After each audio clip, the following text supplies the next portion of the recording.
Price Lord. இன்றைய தியானத்திற்கு எரேமியா 18ஆம் அதிகாரம் 4ஆம் வசனம். குயவன் வனைந்து கொண்டிருந்த மண்பாண்டம் அவன் கையிலே கெட்டு போயிற்று. அப்பொழுது அதை திருத்தமாய் செய்யும்படிக்கு தன் பார்வைக்கு சரியாய் கண்டபடி குயவன் அதை திரும்ப வேறே பாண்டமாக வனைந்தான். ஏசாவை நான் வெறுத்தேன், யாக்கோபை நான் நேசித்தேன். இவ்வசனத்தை குறித்து தியானிக்கும் போது அநேகர் தேவன் பட்சபாதம் உள்ளவர் என்று எண்ணுகிறார்கள். ஆனால் உண்மை என்னவெனில், ஒரு ஆத்துமாவும், இந்த பூமியில் இருக்க ஒரு ஆத்துமாவும் கெட்டு போகாமல் அனைவரும் நித்திய ஜீவனை பெற்று பரலோகம் சேர வேண்டும் என்று எண்ணி தம் ஒரே பேரான குமாரனை நமக்கு ஒப்பு கொடுத்தார் தேவன். தமது இரத்தத்தை சிந்தி நம்மை மீட்கும் பொருளாக இயேசு கிறிஸ்து தம் ஜீவனை கொடுத்தார்.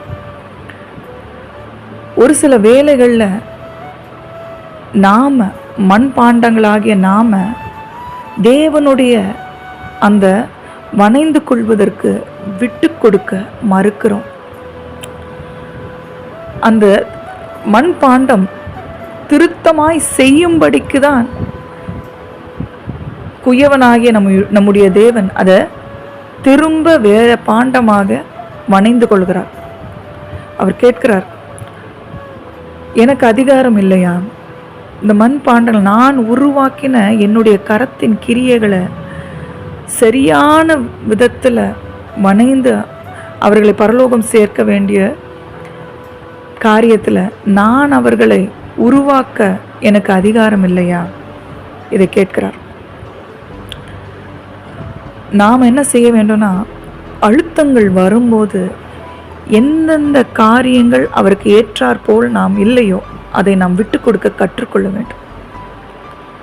தாவீது சொல்லுகிறார், வேதனை உண்டாக்கும் வழிகள் என்னிடத்தில் உண்டோ என்று ஆராய்ந்து பாருங்கள் என்று தேவனிடத்தில் சொல்லுகிறார். இது நம்முடைய ஜெபமாக இருக்க வேண்டும்.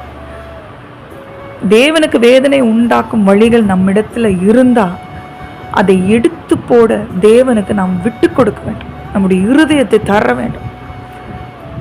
ஆண்டவரே, என்னிடத்தில் உண்டோ அதை பாருங்க, அதை சுத்தம் பண்ணுங்க என்று அறிக்கையிட்டு ஜெபம் பண்ணி அதை விட்டு விட வேண்டும். அப்பொழுது தேவன் நம்மை மிகுந்த ஒரு அழகான பாண்டமாக, பலருக்கு பிரயோஜனமான ஆசீர்வாதத்தின் வாய்க்காலாக நம்மை உருவாக்குவார். ஆகையால் இன்றைய தினத்தில் தேவனிடத்தில் நம்மை ஒப்பு கொடுத்து அவர் வனைய விட்டு கொடுப்போம்.